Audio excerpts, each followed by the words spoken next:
Excuse me, sir. How old were you when you made your first million? A million or billion? Billion. Billion, that was only recent. A million when I was 24. So you're a billionaire? Yes, fortunately I am. And what's your name? Tony Robbins. How would you not know that if you're at my home? Excuse me, sir. Sir, is this your yacht? Yeah. What did you do to be able to buy a yacht? How long have you been in the business? Long time.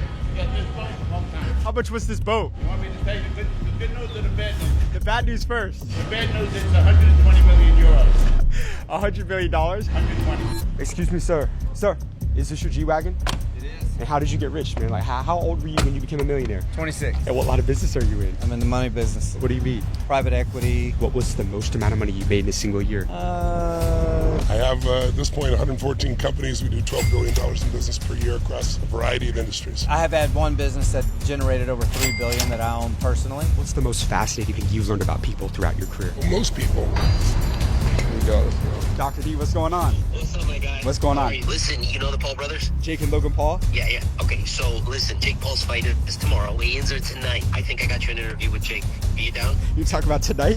Yeah. We're up in Palm Beach. I don't know, bro. You figure it out. All right. Hey guys, you guys need to go. Yeah, we're part of the private. We're part of this. We're doing a video with Jake. I understand. Well, without credentials, I can't have you stay here. I need you to We're get about out to of get credentials. No, He's right here, dude. Sir, I had a question for you.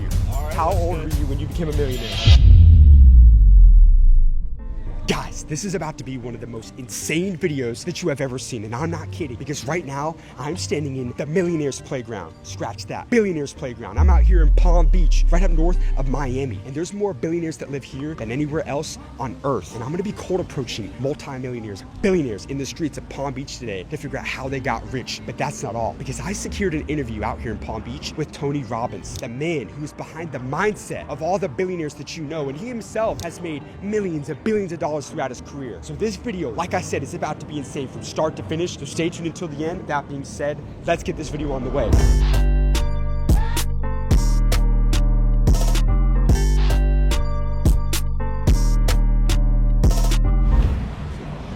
Excuse me, sir.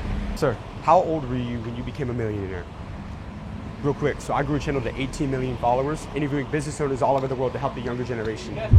Excuse me, sir. Sir, how old were you when you became a millionaire? 21. What line of business were you in? How did you get rich that early? Oh, you're talking to the wrong guy. No, hey, real quick, sir. So I grew a channel to 18 million followers, interviewing the most successful people to help the younger generation. Well, I'm not anywhere near being a millionaire. What line of business were you in? Nothing. I gotta go. All right, man, have a good one. Excuse me, sir. Sir, how old were you when you became a millionaire? I'm sorry? How old were you when you made your first million? 16. 16? They made their millions already. Yeah. Wait, how did you make it that early, We're sir? not doing anything. Oh, right here, run this one. Excuse me, sir. How did you get rich? How did you get rich? I don't do these videos. So real quick, I've seen your videos. Yeah. It's cool. So I've interviewed over 30 I billionaires in the last know, 4 I years. don't. What line of business were you in? I don't do it.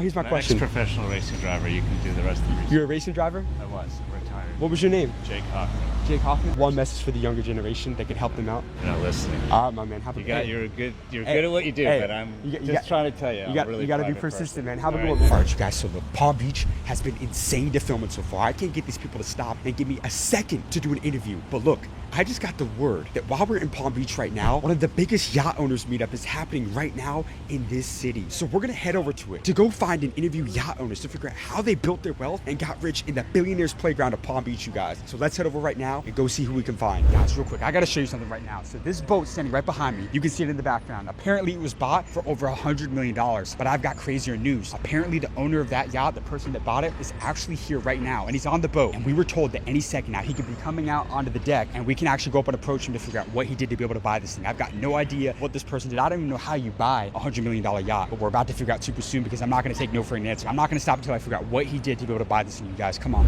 Excuse me, sir. Sir, is this your yacht? Yeah.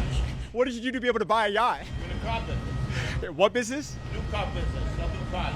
You're in the car business. And how long have you been in the business? Long time. You got this boat? Long time. How much was this boat? You want me to tell you the good news or the bad news? The bad news first. The bad news is 120 million euros. $100 million? 120. What was the most amount of money you made in a single year at your business? 200 million. $200 million? Could I interview you for 1 minute? I go all over the world interviewing billionaires and the wealthiest people to help the younger generation. Could I get a minute with you for the channel? The younger generation? Yeah. Come on. Is that cool? Man. Thank you for having us on, sir. How we doing? What's your name? John, what's yours? I'm James. Where are you from? Originally Brooklyn. I live in Florida now. Yeah. Now, I have one rule for all my interviews. There's no holding back. Could we give the younger generation the blueprint on how to become successful in today's world? Sure. Let's make it happen. How much are you worth today? Big money. Hey, buddy. Have you ever been over in business? Oh, yeah, plenty of times I had people do it, but you don't pay back so a bitch. Yeah. What was your turning point to financial freedom? What made you want to go out there and become such a successful entrepreneur? I learned something in my life. I don't know what the word no means. You don't take no for an answer. No. Why not? The people that doubted me, I look at them and I say, you should have never not believed what I can do. Because here you are, you're out looking to get in and I won't let you in. Have you ever been broke before? No. Never been broke before? No, I don't want to be either. Well, what keeps so many people broke in today's world? What happens with some people, they make their farts bigger than their. Break that one down. Break that one down. So, in other words, they do things really bigger than they should. It's just so much food you can put in your mouth. Right. Don't put too much food because you're going to choke. How old are you now? 78. 78? You look amazing for 78. Are you still running companies today? Oh, yeah. I work every day. Are you serious? What's keeping you so motivated? Is it just the love and the passion you have? I just love what I do. I just feel I'm too young to retire, even though a lot of people think I'm crazy. My father lived to 101 and he worked until he was 100. I just want to keep going. I enjoy myself. I get up in the morning and I'm motivated and I just want to keep doing things. I'm still buying companies today. You're still buying companies today? An hour ago, I had a guy up here and I was buying one of his companies. What type of company? Another car dealership. As a multiple nine-figure entrepreneur, what's the best financial advice you could give to the younger generation? I will tell you that a lot of people hoard their money. What I mean by that is they make the money and they just want to see it in the bank. Money sitting in the bank don't make you money. In the early days, we used to get loan books. They looked like chance books. And I had so many loans out, and I made sure we paid them all back. And then I started saying, I'm not going to get no more loans. I'm going to try and do everything with my money. And that's what I did. Instead of putting the money in the bank, I put the money to use. Buying businesses, buying boats. So it's safe to say that scared money does not make money. Right. It's dangerous. And do you believe in God? I do. How did you know God was real? Look, I'm looking at myself today. I used to think I could fly without wings, but I never tried that one. No. So you had someone there guiding you all along? Yes. I love that. You got amazing advice, sir. Thank you so much for your time. I really appreciate that. Could I get your contact? Yeah. You want to come in for a second? You want to see inside the book? For sure. Come on, guys. Awesome. Wow. And they're really special, very expensive. My office. That's my new plane I just bought. Rami, you bought this for how much? When we first bought it, we bought it for about 90-something million. Are you selling this boat right now? No. You're not? What if I put up 121? I got two offers already on the table, one for 120 million euros and one for 130 million. Oh, my Yeah, people could afford it. But you know what? Christmas and New Year's we spend on the boat. I'm looking at a new boat right now. I'm talking to a couple of shipyards. I'm looking at an 80 meter. This is 74. Yeah. But my criteria is I'm odd. My birthday's odd. I'm born in January 15th, 1947. Mm-hmm. So if I buy a boat, it's got to be an odd year. So it'll be 2027. So in 2027, I will have a new boat. I ordered another new plane, and then I'm going to take it easy. Can I give you guys a coffee or water or anything? I'll have a coffee for sure. Yeah, I'll definitely have a Okay. coffee. Guys, we just interviewed an absolute mogul on his $120 million yacht, you guys. And he just gave so much amazing advice in that interview. He even let us come on and check out the yacht, man. But look, as you can see, look, we're back in Palm Beach right now. Here to come out here and find some more millionaires and billionaires that live out here, you guys. So let's keep this thing rolling and go see who else we can find. Excuse me, sir. Sir, is this your G-Wagon? It is. And how did you get rich, man? Like, how old were you when you became a millionaire? 26. 46? Yeah. And what line of business are you in? I'm in the money business. The buddy business? What do you mean? Private equity, investing in companies, loving it. So how many companies do you own today? Today, 82, 84 plus companies and growing. And across all these companies, what was the most amount of money you made in a single year? A lot. A lot. Give me a range. I don't know. I have had one business that generated over $3 billion that I own personally. $3 billion? $3 billion. Now, I got all over the world interviewing billionaires to help the younger generation. Can I get a minute with you for the channel real quick? Sure. You have kids today? I do. I have 3 teenage boys, 18, 17, 15. Let me ask you this. If you could instill one financial principle into your kids before you leave this earth, what will that be? I always say to them, if you spend $1, you have to go make 2. So realize once you spend that $1, you've got to go make $2 to get the $1 back. Don't spend. Discipline yourself to stack it up and then focus on, as I tell them now, if you're not studying compounding and where interest is, the private equity game is so good. Right. You don't have to be a genius to be in private equity. Yes, you need some capital, but that's why you want to save. You built businesses doing over $3 billion a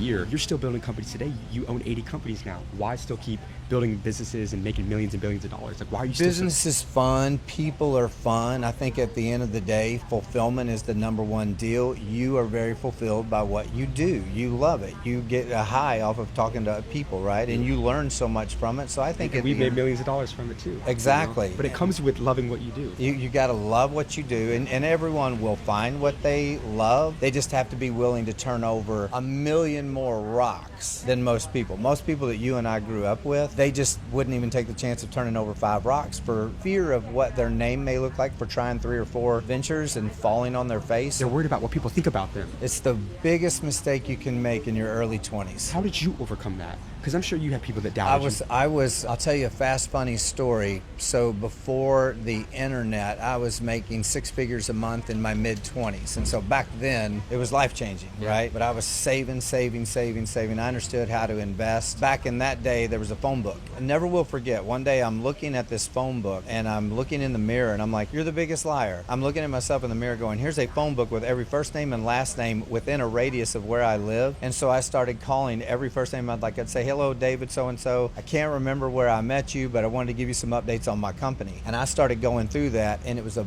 big game changer for me in my confidence level. I understood the power of leaving voice messages. So I think in today's world, the other thing that I would tell all of you is your Rolodex is your Rolex. Your Rolodex is your Rolex. And if you utilize the first I've never heard names, that before. Yep, thank you. And I believe that. I think everyone has all these contacts, you've got all these friends, but what are you putting in front of them that you feel has value, that you're passionate about, and that you feel is something that they need to purchase? If you say, trust me, order this, you'll hug me later, you're on your way. So it's true when they say that the more hands you shake, the more money you make. 5 billion%. You got rejected, I'm sure. A million times. Why did you not care about that? Bound and determined, and I love what I was doing. I thought it had a benefit to everyone that I was reaching out to. If you don't feel like what you're putting your name to is beneficial to others, you're wasting your time. How important is it to follow up in business with your customers, clients, whatever? Great question. I think when you think about fear of loss, that's the awesome thing about follow-up is that you're just giving them updates on what's going on with you, what's going on with the company. And so they know things are happening without them. They know it's growing without them, or they know that they're missing out on buying something. Right. So I've interviewed a lot of billionaires, and I've learned from them that the reason why people go out of business is because they don't know how to follow up with all their clients. There's a business I use. It's called Go High Level. And essentially what it does is it automates your entire follow-up process. So even if you have different businesses, different customers, different clients, it literally automates the follow-up process, reaches out to all of them so you never lose money or never lose a deal. Absolutely. I'm going to check it out today for sure. Let's do it. How old are you now? How old do you think I am? 50... 54? 55. If me and you died tomorrow and you had one more message to leave with the younger generation, what would that be? Give at least 5 to 10 compliments a day to anyone that's in front of you, random people, people that you don't know, people that you do know. But make a habit every day to compliment people, and remember that we're all equal. So don't think that you're better than anyone else, and when you stay humble, blessings come. You got amazing advice, sir. Thank you so much for your time. Pleasure. Thank you. I connect with all the millionaires and billionaires I interview. Could I get your contact? Yep. Guys, we just interviewed someone who's making $3 billion a year with a B, and he is 100% right, guys. Look, if you don't master the follow-up, you do not master business. Did you hear what he said he's gonna do after the interview? He's gonna check out Go High Level today. And here's why that matters. Look, I've interviewed hundreds of millionaires and billionaires, and they all say the exact same thing. Most deals are not lost because the product or service isn't good. They're lost because nobody follows up. And that is exactly why I use Go High Level in my business every day. Go High Level is the CRM that automates your entire follow-up process. Now, if you don't understand why that's important, listen, all of your texts, your emails, your reminders, your entire pipeline is handled automatically through Go High Level, so you don't lose any more deals. And this is what the most successful entrepreneurs understand. Look, the only way to scale a business into a multi-million-dollar company is by using systems. So if someone who's making $3 billion a year is focused on mastering the follow-up and building systems, then you should be too. So waste no more time. Guys, go down, click the link in the description of this video to start your free trial using Go High Level today and watch your life and your business change. Now, with that being said, let's get back to the video. All right, you guys, the time has now come. Look, Miami and Palm Beach has been insane like it always is, but we are right now en route to go and interview the legendary Tony Robbins. Guys, look, Tony has generated billions of dollars of wealth throughout his career. This guy has also coached billionaires, military leaders, presidents of countries, you guys. So today, we're gonna be getting the secrets from him. He's gonna be mentoring us today on how to become financially free and how to build and create the life of your dreams. So let's waste no more time. Let's go meet the legend, Tony Robbins himself. All right, you guys, so we just got to the destination where we're gonna be interviewing the legend himself, Tony Robbins, man. We're gonna be walking through the doors in any second. second now. What's going on, my man? How you guys doing? ready? Fantastic. Who are we interviewing today? Tony Robbins. Let's go meet the legend Come on himself. Come on. What's going on, Tony? Good, man. How are you? Good to see you, man. It's great to see you. Thanks for coming by. Nice to meet you, man. We're happy to be here. Who am I here with today? Well, I think you know it's Tony Robbins. You're at my home. The legend himself. Yes, sir. Nice to meet you. For those that don't know, how did you make your billions? I'm fortunate enough to have 114 companies. We do over $12 billion a year across massively different industries. But it all started with understanding human psychology, because that's what drives all of business and all of life. I have one rule for everybody that I interview. There's no holding back. We're going to give them the secrets and the blueprint on what it takes to make it in today's world. Can we make that happen? I think we can make that happen. Let's do it, my friend. Let's take a seat. Let's Have a do it. seat. You got it. There's a saying that I love. If you don't come from a rich family can come from you. You didn't come from a rich family. What was Tony Robbins' turning point to financial freedom? Tell us that turning point for those that don't know. Actually, the earliest was when I was 11 years old and we had no money and no food. I had 4 different fathers. And my mom was a busy person. All my fathers, unfortunately, were not financially successful. And we had a Thanksgiving when I was 11. There was no money and no food. When I say no food, we had crackers and peanut butter, but not a Thanksgiving dinner. And there was a knock at the door. My parents were fighting and screaming at each other. And this man delivered an entire turkey, 2 whole bags of groceries for us. I thought it would make my father happy, but actually made him feel like he hadn't taken care of his family, or he made himself feel that way, and he left us. So it felt like the worst day of my life. But I took a different meaning from it. So number 1, there's food, what a concept. But number 2 is like, this made me believe strangers care. Because the person who delivered the food, I still don't know who it was. They didn't want credit. They just knew we were having a tough time. My entire life, people had said, we're in a really tough environment. And it looked like everybody said, no one gives a damn about anybody else. But I had completely different evidence. And so I thought, if strangers care about my family, I'm going to care about them. And so it launched me. And I thought, someday I'll feed at least 2 families, So at 17, I fed 2, and then I got to 4, and then 8. I had a little small company I grew, and eventually I got to 4 million people a year. And then 12 years ago, I decided I wanted to provide 1 billion meals in the United States. And so now that's grown. My whole life has grown from this focus on how do you give more, not how do you get more. Beyond the economics, it makes you feel fully alive, like your life has real meaning. So I'm very grateful for what I thought was my worst day became my best day. At 17 years old, you found one of your first mentors, Jim Rohn. That's and right. You found out early on that success leaves clues. And I recently interviewed Robert Herjavec, and he told me that some of the most bullshit advice that you hear all the time is that people always tell you it's not what you know, it's who you know. Because he's saying that successful people aren't necessarily going to give you the time of day if you don't have value to offer them and a reason for them to connect and pour into you. So I want to ask you for your advice to that young person out there trying to attach themselves to the right people. They may not have a lot of credibility. What would you do if you were them? Your best networking tip to the younger generation. I'll tell you what Jim Rohn taught me, because it's the best advice I ever got. I was 17 years old and I went to work for him because I loved what he was teaching. I thought he was a genius in business and philosophy and so forth, the strategy. And so I went to him one day and said, I've got 4 fathers. They were always broke. They were good men. Help me understand why we're broke. Like, no money at Thanksgiving. I don't understand. It doesn't seem fair that some school teacher makes, in those days, $40,000, $35,000 a year, and this billionaire hedge fund guy makes $1 billion in a year. And he said, Tony, listen to me. He said something I'll never forget. He goes, we're all equal as souls. You're right, but we're not equal in the marketplace. He said, if I asked you this, are there people making money, twice as much money in the same time? And I said, yeah, 10 times, yeah, 50 times, 100, yeah. How? I said, I don't know. He said, it's very simple. You have to become more valuable. You have to do more for others than anybody else in the marketplace. And so in the beginning, when I went around to try to get around people, we didn't have the social media world that we do now, where you can do some of the things you do. There was no way to get that out there. But I went to work for people. I worked as a janitor, so I'd be around them. I cleaned their desks and read all their during the night, truthfully. But then I gradually, as I kept adding value to people, and that's the whole game of life. I think the biggest challenge people are trying to figure out what they're going to get. But if you can figure out what you can give, the doors will open for you. But it has to be what people need, not what you want to give. What's the most fascinating thing you've learned about people throughout your career? Well, most people, rather than face their fear, they come up with a story as to why their life has not worked out. I have ADHD. It might be true, but so does Richard Branson. He's done quite well, right? Or, I was abused as a child. Well, so was I. So there's so many people, right? Who cares, right? That's just a story. But most people, they'll come up with a wall to protect them, but the wall that protects you imprisons you. And so you have to be fearless.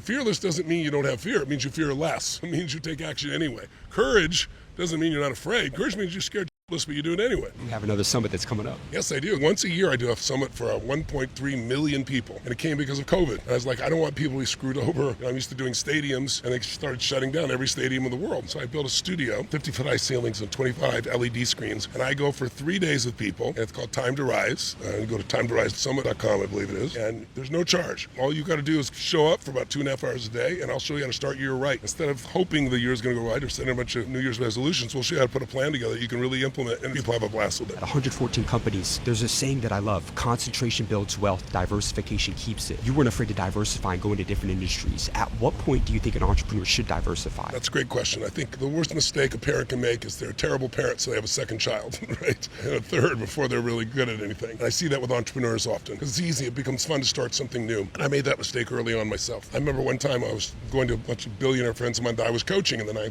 said, I really want your help. I have all these opportunities. And they like scolded the shit out of me and said, look, Tony, you got to master this thing before you go do these other 12 things. And so I think you have to have a certain level of mastery of business, economics, and so forth. Otherwise, you spread yourself too thin. But once you get to move from being an operator to an owner, like how could I run 114 companies and be on the road and deliver and have 5 kids and 5 grandkids and a wife that I adore and so forth? It's not possible unless you really know how to leverage yourself. So I know how to recruit great leaders. I know how to scale things. I know how to be extremely strategic. And so if you can scale and you're strategic and you hire the right people, that's how you get the job done. But running around and doing it yourself and just the whole hustle culture, I believe hustle culture is a useful thing to start things out, but then you need strategy. And I think you got to be really smart about not dividing your interest into there. How old are you now? 65, about to be 66. Tony, if me and you died tomorrow and you had one more message to leave with the younger generation, what would that be? I'd say be relentless. Become the creator of your own life. Don't settle for less than you can be or do or create or give, no matter how hard it gets. Obviously, it's hard. There's nobody who's got great success in their life or great fulfillment, even more importantly, who hasn't been pushed to the edge multiple times. But it's the person that just won't give up, who keeps moving forward, and the person who's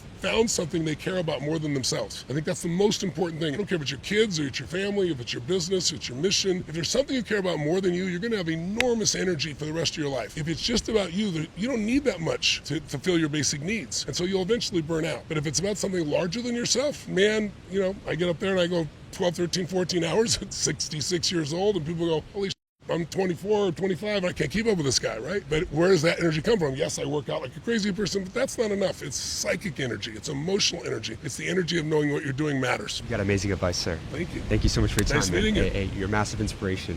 Thank you so We need much. that, man. Blessings to you. Here we go. Let's go. Dr. D, what's going on? What's up, my guy? What's going How on? are you? Listen, you know the Paul brothers? Jake and Logan Paul? Yeah. Okay, so listen, Jake Paul's fight is tomorrow. Weigh-ins are tonight. I think I got you an interview with Jake. Are you down? You talk about tonight? Yeah.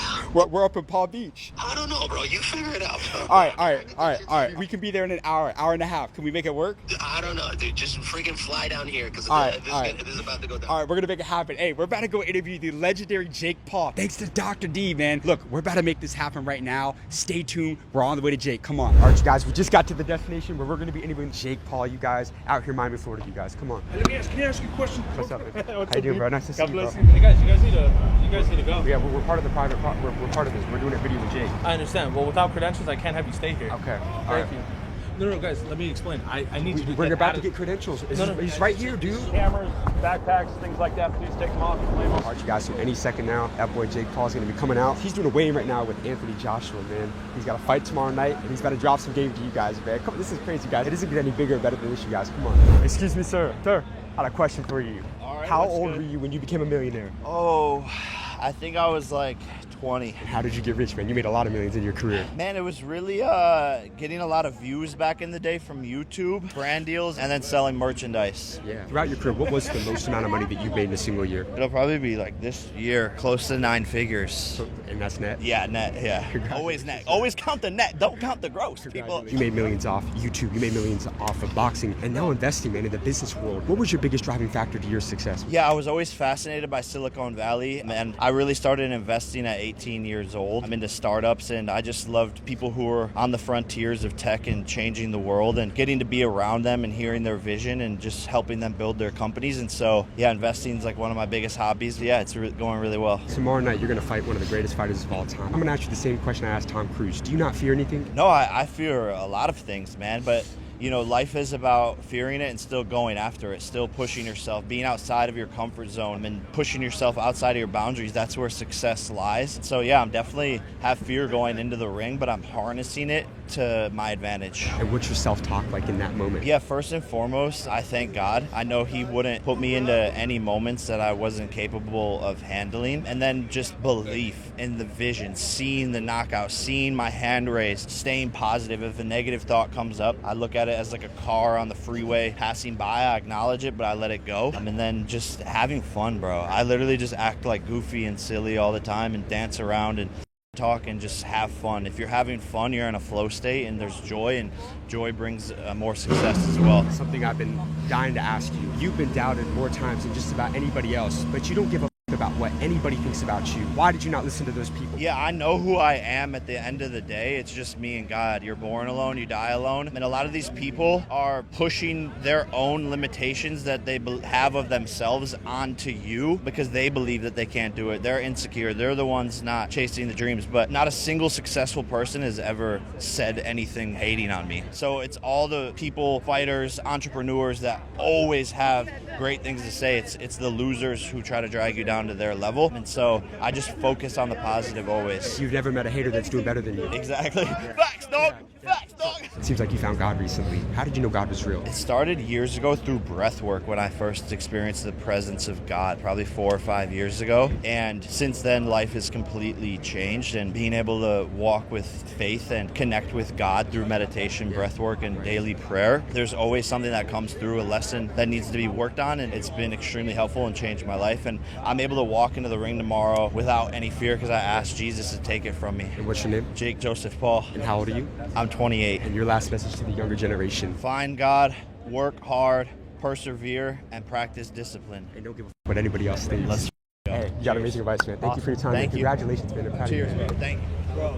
such a pleasure to meet you. Hey, good to meet you, man. Nice to meet you as Yeah, well. hey. I love your stuff, bro. Thank you Keep so up the much. good work. Hey, I gotta do a video with you, man. Yeah, we should do it maybe separate than this, but like Yeah. we'll get one done eventually. Can I get your contact? Is that cool? Yeah.